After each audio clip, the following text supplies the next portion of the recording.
साथियों नमस्कार। हमारे चैनल में आपका स्वागत है। मैं हूं रामचंद्र मौर्य। आज़ादी के बाद 1952 से अब तक 15 लोकसभा चुनाव हुए हैं और 15 लोकसभा चुनाव में इस बार का चुनाव बिल्कुल अलग ढंग से हो रहा है। इस बार सिर्फ सरकार बनाने के लिए, सत्ता बदलने के लिए नहीं हो रहा है चुनाव, बल्कि संविधान बचाने के लिए, लोकतंत्र बचाने के लिए, इस देश की साझा संस्कृति को बचाने के लिए चुनाव हो रहा है। राहुल गांधी के शब्दों में कहें तो आसुरी शक्तियां इस देश पर इतना हावी हो गई हैं कि वह संविधान को, लोकतंत्र को खत्म कर देना चाहती हैं। मल्लिकार्जुन खड़गे की माने तो 2024 के बाद कभी लोकसभा चुनाव नहीं होंगे, क्योंकि आसुरी शक्तियां लोकतंत्र और संविधान का अपहरण कर लेंगी, लोकतंत्र और संविधान को खत्म कर देंगी, मनुस्मृति को लागू कर देंगी और हिंदू राष्ट्र घोषित कर देंगी। तो चुनाव दो महाशक्तियों के बीच है। उसमें पहली महाशक्ति, जिसे कि आसुरी शक्तियां कहते हैं, राहुल गांधी, और दूसरा इंडिया गठबंधन और कांग्रेस, दूसरी महाशक्ति। अब देखना है कि 2024 का चुनाव आसुरी शक्तियां जीतती हैं या फिर इंडिया को बचाने के लिए, देश को बचाने के लिए दूसरी महाशक्ति सफल होती है। प्रधानमंत्री नरेंद्र मोदी जब 2014 में प्रधानमंत्री बने थे, उसके बाद उनका एक स्टेटमेंट था कि हम आरएसएस के प्रचारक पहले हैं, प्रधानमंत्री बाद में हैं। आरएसएस का प्रचारक होने का मतलब आरएसएस की विचारधारा को मानना, सिर्फ मानना ही नहीं, बल्कि आरएसएस की विचारधारा को, आरएसएस के एजेंडे को लागू करना। तो आरएसएस का एजेंडा 100 साल से क्या रहा है, इसे आप अच्छी तरह से समझते हैं। 1925 में आरएसएस की स्थापना इसीलिए की गई थी कि भारत को हिंदू राष्ट्र बनाया जा सके, भारत में मनुस्मृति लागू की जा सके, भारत में किसी संविधान की जरूरत नहीं है, बल्कि ब्राह्मणवाद की जरूरत है, मनुवाद की जरूरत है। ऐसी विचारधारा है आरएसएस की, और इसीलिए आरएसएस की विचारधारा जहरीली विचारधारा मानी जाती है, देश को तोड़ने वाली विचारधारा मानी जाती है, असंवैधानिक विचारधारा मानी जाती है। और उसी असंवैधानिक विचारधारा को प्रधानमंत्री उस समय पुष्ट करते हैं, उस समय आत्मसात करते हैं, जब वो कहते हैं कि हम आरएसएस के प्रचारक पहले हैं, प्रधानमंत्री बाद में हैं। तो 2014 में कही हुई बात को आज प्रधानमंत्री आरएसएस का प्रचारक बनके 2024 में 10 साल बाद आरएसएस के एजेंडे को लागू करने के लिए कृत संकल्प हो गए हैं। और उनके इस मंसूबे को विपक्ष, इंडिया गठबंधन और खास करके राहुल गांधी और मल्लिकार्जुन खड़गे ने भांप लिया है, और इन्हें आहट आने लगी है कि 2024 जीतने के बाद भारतीय जनता पार्टी बड़ा खेला करने वाली है, संविधान को तहस नहस करने वाली है, लोकतंत्र को खत्म करने वाली है, हिंदू राष्ट्र बनाने वाली है, मनुस्मृति लागू करने वाली है। प्रधानमंत्री नरेंद्र मोदी जिस दिशा में देश को ले जा रहे हैं, अगर उस आहट को भांप करके राहुल गांधी कहते हैं वायनाड में पेपर दाखिल करने के बाद कि आज दो शक्तियां काम कर रही हैं, एक संविधान को बचाने के लिए, लोकतंत्र को बचाने के लिए, और दूसरी लोकतंत्र के विरोध में, लोकतंत्र को खत्म करने के लिए, संविधान को खत्म करने के लिए आरएसएस और भाजपा जैसी शक्तियां, हिंदू कट्टरपंथी शक्तियां काम कर रही हैं। और अगर संविधान को खत्म कर देंगे तो देश में आग लग जाएगी। और प्रधानमंत्री नरेंद्र मोदी पूरी बात को जरूर सुने होंगे और उन्होंने यह भी सोचा होगा कि हमारे चाल चरित्र चेहरे का कि कैसी व्याख्या कर दी राहुल गांधी ने, आसान शब्दों में कैसे समझा दिया पूरे देश को।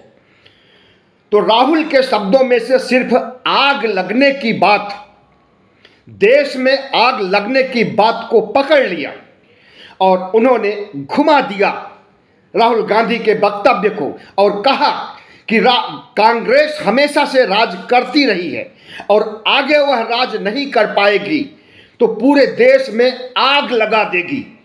प्रधानमंत्री नरेंद्र मोदी कितना झूठ बोलते हैं, इससे देश का बच्चा बच्चा वाकिफ है। और इसी झूठ के सहारे, जुमलों के सहारे, गारंटी के सहारे किस तरह से इस देश की भोली भाली जनता को बेवकूफ बनाते हैं या यूं कहें कि ठगते हैं, तो कोई अतिशयोक्ति नहीं होगी। प्रधानमंत्री नरेंद्र मोदी आजकल जो गारंटियां दे रहे हैं तो इस देश की जनता पूछ रही है कि जो गारंटियां आपने 2014 में दिया था, 2019 में दिया था, पहले उन गारंटियों को व्यवहारिक रूप दे करके अमली जामा पहनाइए, तब दूसरी गारंटी और नई गारंटियों की बात कीजिए। इस देश की जनता प्रधानमंत्री से चाहती है कि 80 करोड़ लोग क्यों गरीब हैं आज। सबसे बड़ा सवाल यही है। आजादी के बाद इतनी बड़ी गरीबी, इतनी बड़ी भूखमरी कभी नहीं आई है। और अगर देश की जैसी आर्थिक स्थिति हो गई है, गरीबों की संख्या बढ़ गई है, उन्हें 5 किलो राशन दे करके वेंटिलेटर पर जिंदा रखा जा रहा है और दूसरी तरफ कहा जा रहा है कि हमारा देश कहां से कहां आर्थिक विकास करके पहुंच चुका है और दुनिया की 5वीं इकोनॉमी बन गया है। और अगर हम 2024 जीतेंगे तो तीसरी इकोनॉमी बना देंगे और 23 साल बाद 1947 तक भारत को विकसित राष्ट्र बना देंगे। तो जिन गारंटियों को उन्होंने 2014 में 19 में दिया था, उन गारंटियों का जनता हिसाब मांग रही है। नई गारंटियां नहीं चाहिए, पुरानी गारंटियों को फलीभूत कीजिए, पुरानी गारंटियों को चरितार्थ कीजिए। प्रधानमंत्री जी, नई गारंटियां देना बंद कीजिए। और राहुल गांधी का जो सवाल है कि संविधान लोकतंत्र नहीं बचेगा तो आग लग जाएगी, यह बहुत बड़ा यक्ष प्रश्न है। देशवासियों, 140 करोड़ लोगों, 97 करोड़ मतदाताओं, आज देश ऐसे मुहाने पर खड़ा है, ज्वालामुखी के मुहाने पर खड़ा है। अगर भारतीय जनता पार्टी वाकई में जीतेगी तो यह देश नहीं बचेगा। ओबीसी, एससी, एसटी के लोग नहीं बचेंगे, सिर्फ सवर्ण बचेंगे, ब्राह्मण, क्षत्रिय, वैश्य बचेंगे। बाकी सब के सब ओबीसी, एससी, एसटी, अल्पसंख्यक, दोयम दर्जे के इंसान हो जाएंगे। इन्हें वोट देने का अधिकार नहीं होगा मनुस्मृति युग में। इन्हें फिर से गुलामी झेलनी पड़ेगी, जैसे कि सदियों पहले मनुस्मृति काल में गुलामी झेलनी पड़ती थी। आगे हाड़ी, पीछे झाड़ू, ब्राह्मणवाद का दंश, वर्ण व्यवस्था का कलंक रास्ता नहीं चलने देगा, पानी नहीं पीने देगा, खाना नहीं खाने देगा, कपड़ा नहीं पहनने देगा। तो जो आज के ओबीसी, एससी, एसटी मनुवादी हैं, वे अपनी मानसिकता में सुधार करें, आंखें खोलें, जागें।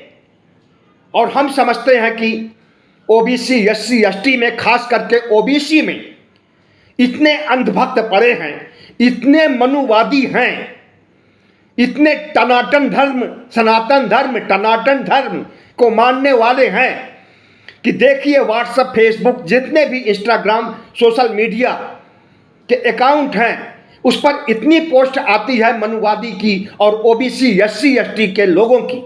तो इससे उनकी मानसिकता समझी जा सकती है और यह भी समझा जा सकता है कि जो कुछ प्रधानमंत्री करना चाहते हैं, जो कुछ आरएसएस अपना एजेंडा लागू करना चाहती है, उनका ये समर्थन करते हैं। और ओबीसी, एससी, एसटी के लोगों कान खोल करके सुन लीजिए, अगर 2024 में मनुवादी सरकार फिर से बनेगी तो हमेशा मनुवाद ही कायम रहेगा, लोकतंत्र खत्म हो जाएगा, संविधान खत्म हो जाएगा और 4000 साल पहले की गुलामी झेलने के लिए मजबूर हो जाओगे। अपनी मानसिकता सुधारिए। टनाटन धर्म, सनातन धर्म, हिंदू धर्म, अरबी भाषा से आया हिंदू शब्द का क्या अर्थ होता है? कभी देखा है, पढ़ा है, सुना है?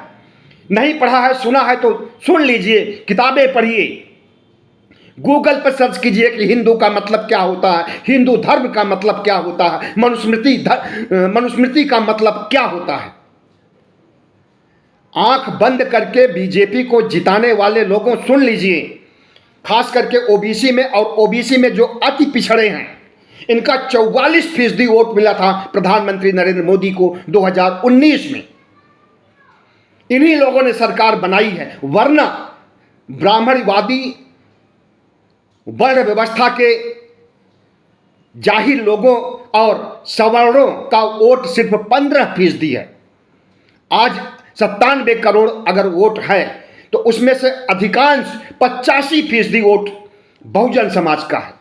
और बहुजन समाज के लोग अंधभक्त बने रहेंगे, मनुवादी बने रहेंगे और फिर से नरेंद्र मोदी को अति पिछड़ी जातियों के लोग वोट देंगे 44%। तो जो रही सही स्थिति है, इसे भी खत्म कर देंगे नरेंद्र मोदी और फिर से मनुस्मृति युग की ओर ले जाएंगे, जहां पर अत्याचार ही अत्याचार झेलना पड़ेगा, गुलामी झेलनी पड़ेगी सवर्णों की, खास करके ब्राह्मणों की। राहुल गांधी अगर कह रहे हैं कि अगर संविधान लोकतंत्र खत्म हुआ तो देश में आग लग जाएगी, बिल्कुल आग लगेगी और ऐसी आग लगेगी जिसे कि कोई बुझा नहीं सकेगा, क्योंकि ओबीसी, एससी, एसटी अगर अंबेडकरवादी इसमें शामिल हो जाएंगे, दलित आंदोलन के लोग इसमें शामिल हो जाएंगे, कम्युनिस्ट विचारधारा के लोग इसमें शामिल हो जाएंगे और शामिल हैं, तो प्रधानमंत्री नरेंद्र मोदी को हिंदू राष्ट्र नहीं बनाने देंगे और नहीं बनाने देंगे तो टकराव होगा और टकराव होगा तो आग लगेगी। प्रधानमंत्री नरेंद्र मोदी, जिन्हें कि राहुल गांधी के शब्दों में कहा जाए तो आसुरी शक्तियों के सरदार हैं, आसुरी शक्तियों से लड़ाई लड़नी है और आज़ादी की लड़ाई लड़नी है। 10 सालों में 2014 से अब तक आसुरी शक्तियों ने जितना पैर जमा लिया है, हर सरकारी संस्थानों पर, स्वायत्त संस्थानों पर, यहां तक कि सुप्रीम कोर्ट तक पर भी इनकी कुदृष्टि पड़ चुकी है। तो इन आसुरी शक्तियों से अगर लड़ाई है तो समझ लीजिए कि यह देश एक ऐसे ज्वालामुखी पर बैठा है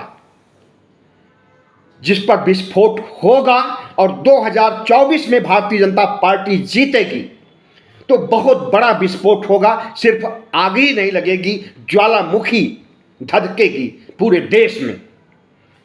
भारतीय जनता पार्टी संविधान विरोधी है, किसी से नहीं छुपा है। आजादी के बाद आरएसएस ने कभी संविधान को अंगीकार नहीं किया है। हमेशा संविधान को बदलने और संविधान का अपमान करने, असंवैधानिक काम करने के लिए आरएसएस जाना जाता है। आरएसएस को क्यों ना आतंकी संगठन माना जाए? जो संगठन अस्त्र शस्त्र की पूजा करता है, जो संगठन अस्त्र शस्त्र की ट्रेनिंग देता है अपनी शाखाओं में, तो उसे आतंकी संगठन नहीं तो और क्या माना जाएगा। और यही इसी आतंकी संगठन का राज चल रहा है अगर इस देश में, और यह आतंकी संगठन फिर से अगर जीतेगा तो निश्चित रूप से जो राहुल गांधी कह रहे हैं, जो मल्लिकार्जुन खड़गे कह रहे हैं, और जिस चीज की आहट आ रही है वही होगा। संविधान पर एक बार नहीं कई बार, संविधान को कई बार जलाया गया है जंतर मंतर पर, और जलाने वालों में इन्हीं भगवा गैंग के लोग हैं, आरएसएस के लोग हैं और तमाम हिंदू संगठनों के लोग हैं।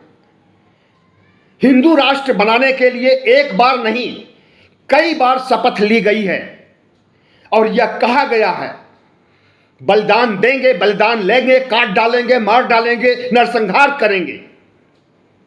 किसी के खिलाफ कोई कार्रवाई हुई? हिंदू राष्ट्र असंवैधानिक है, संविधान के खिलाफ है। संविधान धर्मनिरपेक्षता के सिद्धांत पर चलता है, और वो धर्मनिरपेक्षता इन्हें पचती नहीं है। इन्हें सिर्फ एक धर्म चाहिए, हिंदू धर्म, टनाटन धर्म, और बाकी कोई धर्म नहीं। न मुस्लिम ईसाई धर्म, न बौद्ध धर्म, न जैन धर्म, न सिख धर्म। हर धर्मों और हर धर्मावलंबियों को प्रताड़ित करने का सुपारी दे रखा है आरएसएस के लोगों ने, भगवा गैंग को। हरिद्वार में अगर धर्म संसद के दौरान नरसंहार की बात कही गई थी मुसलमानों की, तो ओबीसी, एससी, एसटी के लोगों सुन लीजिए, सिर्फ मुसलमानों का नरसंहार नहीं करेंगे, ये तुम्हारा भी नरसंहार करेंगे। और इन्हीं लोगों ने सालों पहले, या यूं कहें कि सदियों पहले, बौद्ध धर्म को इस देश से मिटाने का प्रयास किया था। बौद्ध धर्मावलंबियों को, बौद्ध भिक्षुओं को, बौद्ध अनुयायियों को, उपासिकाओं को का कत्लेआम किया था बड़े पैमाने पर। लाखों लोगों को मारा था और अपनी हिंदू शाही टनाटन धर्म को स्थापित करने के लिए कोशिशें किया था। बौद्ध विहार खत्म कर दिए गए, बौद्ध विहारों को मंदिर में तब्दील कर दिया गया, बौद्ध मूर्तियों को काल्पनिक देवी देवताओं की मूर्तियां बना करके उनकी पूजा शुरू कर दी गई थी। आजादी अंग्रेजों के आने के बाद इनके हौसले पस्त हुए थे, क्योंकि इनके टनाटन धर्म में जो प्रथाएं हैं, कुप्रथाएं हैं, उसको नष्ट करने का काम किया था अंग्रेजों ने। महिलाओं को शिक्षा देने का अभियान शुरू किया था ज्योतिबा राव फूले और उनकी पत्नी ने। और यही चीज इन्हें अच्छी नहीं लगती है कि लड़कियों की शिक्षा क्यों हो, महिलाओं की शिक्षा क्यों हो, शूद्रों की शिक्षा क्यों हो। सिर्फ पढ़ने का अधिकार ब्राह्मणों का है, ऊंची जातियों का है।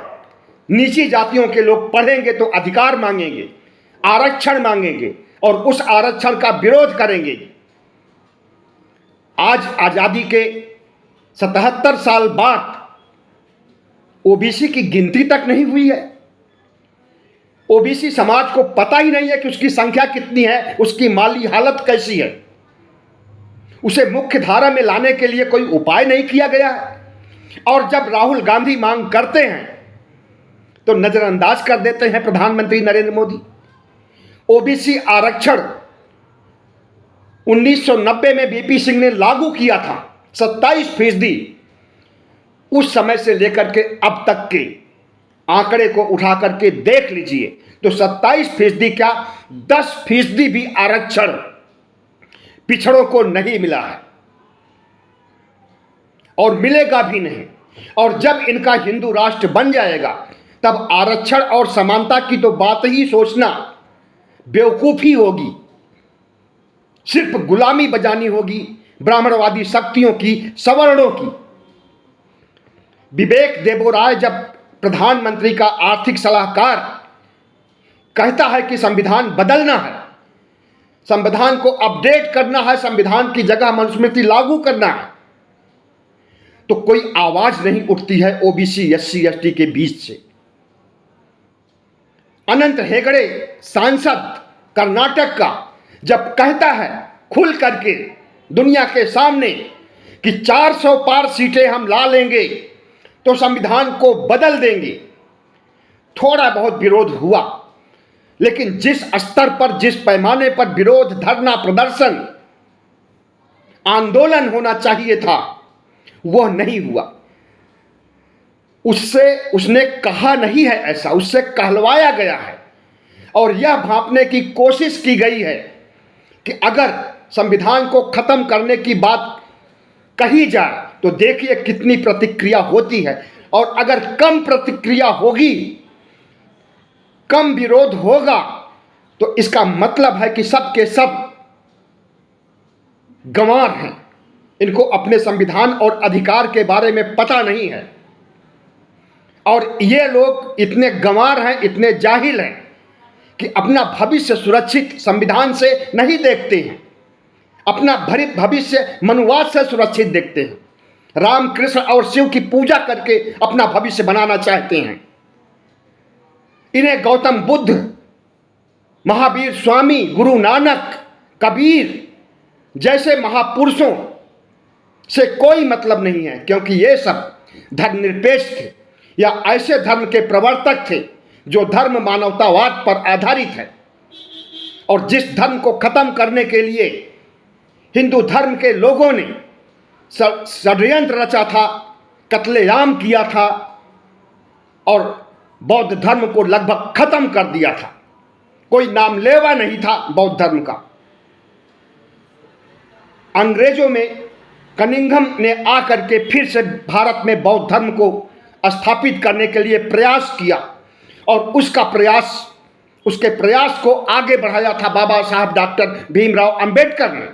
जब उन्होंने 1956 में 14 अक्टूबर 1956 को बौद्ध धर्म ग्रहण किया 5 लाख अनुयायियों के साथ, तो पूरी दुनिया को संदेश दिया कि सबसे बड़ा धर्म अगर कोई है, कोई मानवतावादी है, कोई इंसानियत वाला धर्म है, करुणा और प्रज्ञा वाला कोई धर्म है, तो वह बौद्ध धर्म है। और इसी बौद्ध धर्म से OBC SC ST Bahujan Samaj का कल्याण हो सकता है। और जिस टनाटन धर्म को वो महिमा मंडित करते हैं, मानते हैं, आरती उतारते हैं, उस धर्म से विनाश के अलावा कुछ भी नहीं। विकास के बारे में तो छोड़ ही दीजिए। और आरएसएस के लोग यही चाहते हैं, भारतीय जनता पार्टी के लोग यही चाहते हैं, प्रधानमंत्री नरेंद्र मोदी यही चाहते हैं कि हम इन्हें फिर से जाहिल और गंवार बनाएं, फिर से इन्हें मनवादी और पाखंडी बनाएं। अंबेडकरवाद और मार्क्सवाद का जो आंदोलन चल रहा है, दलित आंदोलन चल रहा है, इसको कुचल दिया जाए और टनाटन धर्म का जो मनुवाद है उसे आगे बढ़ाया जाए। तो ऐसी मानसिकता है प्रधानमंत्री नरेंद्र मोदी की, और इस मानसिकता को अगर राहुल गांधी उद्घाटित करते हैं, अगर मल्लिकार्जुन खड़गे भंडाफोड़ करते हैं और इस देश को आगाह करते हैं कि अगर 2024 का चुनाव, लोकसभा चुनाव भारतीय जनता पार्टी जीतेगी तो 2029 में, 2034 में कभी भी चुनाव नहीं होगा और भारत हिंदू राष्ट्र बन जाएगा, संविधान खत्म हो जाएगा। अब इस देश के बहुजन समाज के लोगों को गौर करना चाहिए, सोचना चाहिए कि किसे वोट देना है, किसे जिताना है। जो मनुस्मृति युग की ओर ले जा रहा है उसे, या जो विकास की ओर ले जाना चाहता है, जो विकसित राष्ट्र बनाने की ओर ले जाना चाहता है, जो सभी धर्मों को मानने की स्वतंत्रता का पुरजोर समर्थन करता है, उसको जिताना है। तो हमने पहले ही कहा था कि इस बार का चुनाव हर चुनाव की तरह सामान्य चुनाव नहीं है, बहुत ही खास और विशेष चुनाव है। अगर इस चुनाव में आसुरी शक्तियों की जीत होती है, दक्षिण पंथियों की जीत होती है, मनुवादियों की जीत होती है, तो तो निश्चित रूप से यह देश ज़्यादा समय नहीं लगेगा। 2025 तक, 2025 बहुत दिन नहीं है, 2024 चल रहा है। भारत 2025 में हिंदू राष्ट्र बन जाएगा विजयदशमी के दिन, क्योंकि विजयदशमी के दिन ही 1925 में स्थापना की गई थी आरएसएस की, और 100 साल पूरे हो रहे हैं 2025 में आरएसएस के गठन के। और इसी 100 साल में वह हिंदू राष्ट्र भी बना लेना चाहता है, संविधान को भी खत्म कर देना चाहता है, भारत की साझा संस्कृति सर्वधर्म संभाव को भी खत्म कर देना चाहता है। अब देखिए जीत किसकी होती है, आसुरी शक्तियों की जीत होती है या फिर इस देश के ओबीसी एससी एसटी का कल्याण सोचने वालों, विकास करने वालों और भारत को धर्मनिरपेक्ष कलेवर बनाए रखने वालों की जीत होती है। बहुत बहुत धन्यवाद। हमारे चैनल को सब्सक्राइब कीजिएगा, लाइक कीजिएगा और शेयर कीजिएगा।